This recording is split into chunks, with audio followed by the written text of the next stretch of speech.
बिल्कुल अनूप बात दौसा की करते हैं, जहां पर 5 साल का मासूम आर्यन जिंदगी और मौत के बीच झूल रहा है। दरअसल बोरवेल के गड्ढे में गिरे मासूम आर्यन को बचाने के लिए प्रशासनिक अमला लगा हुआ है और लगातार रेस्क्यू ऑपरेशन किया जा रहा है। बताया जा रहा है कि 150 फीट की गहराई पर अभी आर्यन अटका हुआ है, जिसे निकालने के लिए युद्ध स्तर पर काम चल रहा है और हर तरफ सिर्फ और सिर्फ दुआओं में हाथ उठ रखे गए कि आर्यन सही सलामत वापस निकल पाए। इसी से जुड़ी एक रिपोर्ट आपको दिखाते हैं।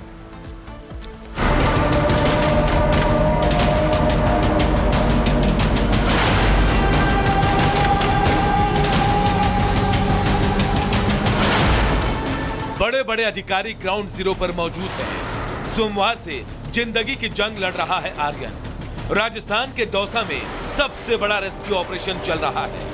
रेस्क्यू ऑपरेशन उस 5 साल के मासूम के लिए जो 150 फीट पाइप में बीचों बीच फंसा है। एनडीआरएफ, एसडीआरएफ और सिविल डिफेंस की टीमें रेस्क्यू ऑपरेशन में जुटी हैं। एनडीआरएफ की टीम ने बोरवेल में वाटरप्रूफ कैमरा लगाया है, जिसमें बच्चे का मूवमेंट दिखाई दिया। बच्चा सुरक्षित है और पाइप के बीच में फंसा है। कि बच्चा एक बोगी पे अटका हुआ है, जो स्थानीय भाषा में जो ये बोगी कहते हैं, और वो मोटर को खींचने के लिए वो एक उपकरण होता है, वो टूट गया था रस्सा उसका और वो डायगनली उसमें फंसी हुई है। बच्चा ठीक उसके ऊपर है, साइड में उसके जगह भी थी। तो जैसे ही अगर उपकरण से खींचा जाता है तो इस बात के चांसेस थे साइड की जगह से बच्चा नीचे ना गिर जाए, इसलिए पहले एक अम्ब्रेला टाइप का एक यंत्र जो है वो नीचे डाला गया है ताकि बच्चा पानी में ना गिर सके। वो यंत्र डालने से अब ये हो गया कि कोई भी अगर बच्चे का खींचने का प्रयास किया जाता है तो वो पानी में नहीं गिरेगा। क्योंकि बच्चे का हाथ फंसने पर है, यदि वो जल्दी फंस जाता है तो हो सकता है 5-10 मिनट में ही हो जाए, और अदरवाइज़ जो है क्योंकि वो 150 फीट पर भी है, ये दूसरा बड़ा हमारे सामने चैलेंज है, तो उसमें समय भी लग सकता है। ऑल्दो टीम हमारी जो है प्रयासरत है कि हम जल्द से जल्द उसको एंगेज कर लें। इसके अलावा लोकल भी जो हमारे यहाँ पे एक्सपर्ट्स हैं वो भी हमने यहाँ पे बुला रखे हैं, तो वो भी एनडीआरएफ के साथ, एसडीआरएफ के साथ कोऑर्डिनेशन में काम कर रहे हैं। एनडीआरएफ की टीम रेस्क्यू ऑपरेशन को सफल करने के लिए लोहे की रिंग नुमा रॉड डालकर बोरवेल से बच्चे को निकालने की कोशिश कर रही है। बच्चा बोरवेल में अधिक अंदर ना जाए, इसके लिए नीचे अम्ब्रेला नुमा इक्विपमेंट लगाया गया है। आर्यन की जिंदगी बचाने के लिए पूरा जिला प्रशासन जुटा हुआ है, तो राज्य सरकार ने भी नजरें बनाए रखी है।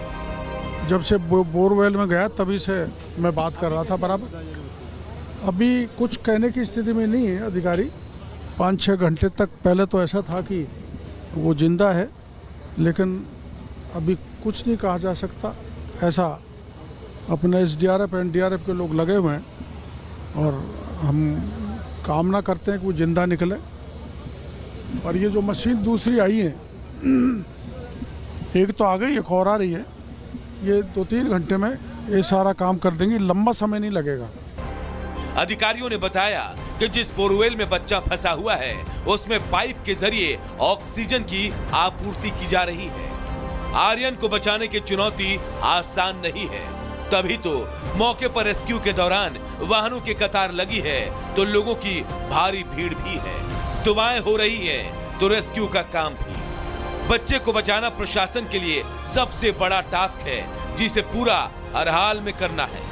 लेकिन इन सब के बीच सबसे बड़ा सवाल ये है कि आखिर यह हादसा हुआ कैसे। इसको लेकर जानकारी मिल रही है कि कालीखाड़ गांव में जिस बोरवेल में आर्यन गिरा है वो जगदीश मीणा नाम के शख्स का है। घर से 100 फीट दूर खेत में बने बोरवेल में 5 साल का मासूम आर्यन खेलते वक्त गिर गया, जिसके बाद से परिजनों का बुरा हाल है। सर मूवमेंट कर रहा है, हल्की फुल्की मूवमेंट कर रहा है, बिल्कुल कर रहा है। तो और कितनी देर बताया आपको? सर टाइम लगेगा प्रोसीजर के हिसाब से। तो लग रहा है कि एनडीआरएफ जो जुगाड़ कर रही है उससे हो जाएगा। जी कर रहे हैं वो भी, लेकिन हो नहीं पा रहा है वो भी। लेकिन दौसा का ये मासूम मौत को मात देने के लिए अंदर लड़ाई लड़ रहा है, तो आर्यन को सुरक्षित निकालने के लिए दौसा प्रशासन और एनडीआरएफ, एसडीआरएफ की टीमों ने जान लगा दी है। मतलब उम्मीद पूरी है कि जल्द ही आर्यन बाहर आएगा। बस दुआ कीजिए, क्योंकि किसी भी हाल में मास्टर आर्यन को बचाना है और ऑपरेशन आर्यन को सफल बनाना है। Bureau report, Republic Bharat. तो मासूम आर्यन को बचाने के लिए जंग लगातार जारी है, लगातार रेस्क्यू ऑपरेशन चल रहा है। लेकिन हुआ क्या, वो आपको ग्राफिक्स के जरिए बता देते हैं। बोरवेल में 5 साल का मासूम जो है वो खेलते खेलते गिर गया। लगभग 150 फीट गहरे बोरवेल में आर्यन गिरा और उसके बाद वो बीच में फंसा हुआ है। खेलते समय बोरवेल में आर्यन गिरा, इस बात की जानकारी बताई जा रही है। तो वहीं अब सुरंग बनाकर बच्चे तक पहुंचने की कोशिशें लगातार एनडीआरएफ एसडीआरएफ की टीमें कर रही हैं और मासूम को बचाने के लिए लगातार प्रयास जो हैं वो तेज होते हुए नजर आ रहे हैं। चलिए अगली खबर क्या है, इसके लिए रुक करते हैं मेरे सहयोगी अनूप का।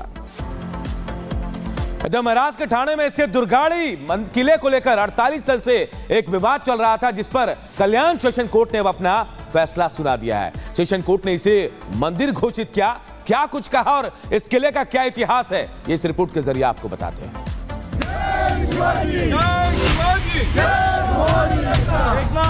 ये नारेबाजी और जोश, सड़कों पर फूटती पटाखों की ये लड़ियां, खुशियों में एक दूसरे को मिठाई खिलाते ये लोग। ये तस्वीरें महाराष्ट्र के ठाणे जिले की है। संभल अजमेर में मंदिर मस्जिद विवाद के बीच महाराष्ट्र के ठाणे में भी ऐतिहासिक दुर्गांडी किले को लेकर बड़ा फैसला आया है। दावा किया जा रहा था कि किले के अंदर मस्जिद है, लेकिन कल्याण की कोर्ट ने बीते दिनों इस पर फैसला सुनाते हुए इसे मंदिर घोषित कर दिया और अपने आदेश में कहा कि किले में मस्जिद नहीं बल्कि मंदिर है। कोर्ट ने कहा कि राज्य सरकार का दावा सही है, ढांचा मस्जिद का नहीं बल्कि मंदिर का है। कोर्ट ने अपने आदेश में यह भी कहा कि किला सरकारी संपत्ति बना रहेगा। दरअसल पिछले 48 सालों से दुर्गांडी किले में स्थित मंदिर की मस्जिद को लेकर दो धर्मों के बीच विवाद था, जिसकी लड़ाई कल्याण जिला एवं सत्र न्यायालय में चल रही थी। पहले यह दावा ठाणे जिला न्यायालय में लंबित था, जिसके बाद कल्याण जिला एवं सत्र न्यायालय में दावा दायर किया गया था। याचिकाकर्ता दिनेश देशमुख ने बताया कि 1971 में ठाणे जिला कलेक्टर ने घोषित किया था कि दुर्गांडी किले में एक मंदिर है। इसके बाद इस जगह को मंदिर की मस्जिद बताने के लिए जांच की अर्जी दायर की गई। इस दावे में एडवोकेट भाऊ साहब मोदक ने केस की पैरवी की थी। मस्जिद में खिड़कियां नहीं है, यहाँ मंदिर की खिड़कियां हैं। यहाँ मूर्तियों को रखने के लिए एक मंदिर है, इसलिए सरकार ने घोषित किया था कि इस जगह पर एक मंदिर है। वहीं 1975-76 में मुस्लिम समुदाय की ओर से ठाणे जिला न्यायालय में अर्जी दाखिल की गई थी कि दुर्गांडी किला मंदिर नहीं मस्जिद है। इसके बाद 2 साल तक ये दावा चलता रहा। इसके बाद दावा कल्याण जिला एवं सत्र न्यायालय में स्थानांतरित कर दिया गया। कुछ साल बाद एक मुस्लिम संगठन ने दावा किया कि ये वक्फ संपत्ति है। इस पर कोर्ट में दोबारा सुनवाई हुई। न्यायालय ने इस मांग को खारिज कर दिया और सरकार के पहले के फैसले को स्वीकार करते हुए कहा कि दुर्गांडी किले पर मंदिर है।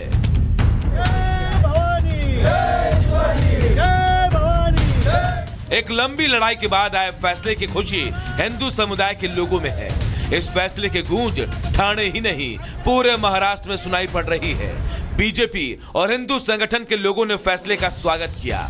शिवसेना के पदाधिकारियों ने कल्याण दुर्गांडी किले में दुर्गा देवी की आरती कर जश्न मनाया। इस फैसले ने उन लंबित मामलों के सामने नजीर पेश की है जो धार्मिक लड़ाई उलझनों में फैसले की उम्मीद लगाए बैठे हैं। साथ ही ये फैसला आने वाले समय में उन मुद्दों के लिए भी उदाहरण बनेगा जिसको धर्म का सवाल बताकर ठंडे बस्ते में डाला जाता रहा है। Bureau report, Republic Bharat.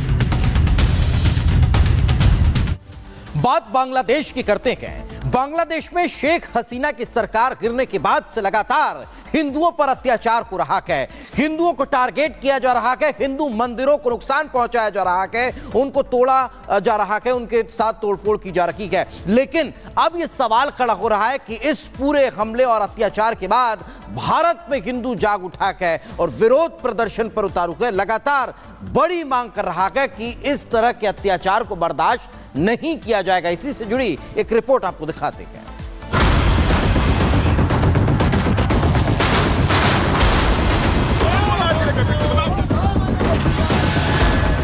Bangladesh में हो रहे हिंदुओं पर अत्याचार और मानवाधिकार उल्लंघन के खिलाफ देश भर में प्रदर्शन जारी है।